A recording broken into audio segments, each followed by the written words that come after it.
কিছু দল আমাদের দেশে তৈরি হয়েছে, এই দলের নাম জীবনেও শুনি নাই কোনোদিন আগে। যেমন হিজবুত তাওহীদ, নাক দিয়া চাপ দিলে দুধ বের হয়, এরা আন্দোলন করতে আসছে। আমরা বুড়ো হয়েছি বাতাস খাইয়া, আগে জেলে যাও, জেল খাটো, দুই একটা শহীদ হোক, তারপর বোঝা আন্দোলনের মজা কি। সুতরাং হিজবুত তাওহীদ, হিজবুত তাহরীর, হরকতুল জিহাদ, জামাতুল মুজাহিদিন, এদের যেখানে বান ধরে পুলিশে সোপর্দ করে দিবেন। সেই জন্য আপনারা আপনাদের যুবক সন্তানদেরকে ঠেকাবেন, অতি উৎসাহী হয়ে যেন এই সমস্ত খারাপ সংগঠনের সাথে মিলে গিয়ে দেশের সর্বনাশ না করে, এই শান্তিপূর্ণ পরিবেশকে যাতে সর্বনাশ না করতে পারে, সকলের চোখ সেই জন্য উন্মুখ হয়ে থাকতে হবে।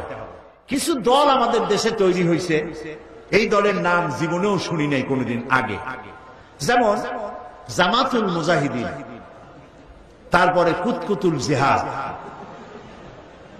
কিনা হরকতুল জিহাদ, তারপর লাদেন বাহিনী, তালেবান বাহিনী, হিজবুত তাওহীদ, হিজবুত তাহরীর, পত্রিকার নামগুলি দেখতেছেন না? এই সব নামের সাথে আমার জনগণ, এই দেশের জনগণ কোন কালেও পরিচিত নয়। এদেরকে আমরা চিনি না, এদের বাপেরও চিনি না, মায়েরও চিনি না, এদের গোষ্ঠী চিনি না। এরা ইসলামী আন্দোলন নয়, এরা এসেছে এই দেশে, এরা তৈরি হয়েছে ইসলামের পরিবেশকে, মুসলমানদের পরিবেশকে নষ্ট করে দেওয়ার জন্য। প্রিয় ভাই সব, বিভিন্ন জায়গায় মাথায় পাগড়ি বাঁধিয়া, বড় বড় জামা গায়ে দিয়া, এত বড় বড় মেসওয়াক, তারপরে বোমা বানায়, এগুলো আবার পুলিশ যায় ধরে। তারপরে পত্রিকা আসে জামাতুল মুজাহিদিন ধরা পড়ছে। তাহলে আমাদের দেশটাকে একটা সন্ত্রাসী দেশ বানানো হলো তাদের উদ্দেশ্য, ঠিক কিনা? আমাদের দেশে কোনো সন্ত্রাসী নাই, আর কোন গোপন আন্দোলনে ইসলাম বিশ্বাস করে না। সরকার প্রধান এর পক্ষ থেকে কোনো অর্ডার আসার আগ পর্যন্ত জিহাদের প্রস্তুতি নেওয়া জায়েজ নাই। জিহাদের প্রস্তুতি সশস্ত্র যুদ্ধের আহ্বান জানাতে পারে কেবলমাত্র যখন সরকার প্রধান ইসলাম অথবা মুসলমান হবে, তারা যদি জিহাদের জন্য সর্বাত্মক দাওয়াত দেয়, তখনই কেবলমাত্র আন্দোলন করা যাবে, সশস্ত্র যুদ্ধ করা যাবে। এর আগে বোমা বানাইয়া, পিস্তল বানাইয়া ইচ্ছামতো মানুষ খুন করা, এগুলি করে ইসলামের কোনো লাভ নাই, বরং ইসলামের ক্ষতি হবে। এই কাজটি আপনারা করবেন না অতি উৎসাহী হয়ে। কয় গণতন্ত্র হারাম, পার্লামেন্ট হারাম, মেম্বার যারা হয়েছে তারা হারাম, সব মুশরিক, সব কাফের। তো এখানে সবই যদি কাফের হয়, হুজুররা আপনারা এখানে করবেন কি? বিদায় হন। আপনাদের পছন্দ মতো কোন দেশ থাকলে সেই দেশে চলে যান।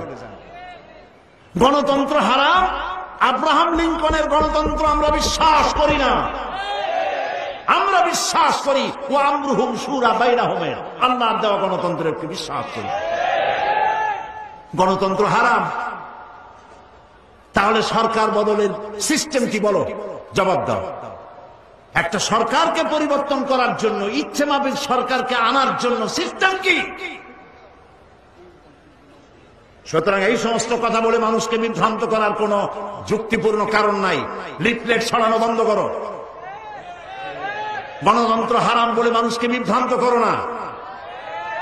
নাক দিয়া চাপ দিলে দুধ বের হয়, এরা আন্দোলন করতে আসছে। আমরা বুড়ো হয়েছি বাতাস খাইয়া।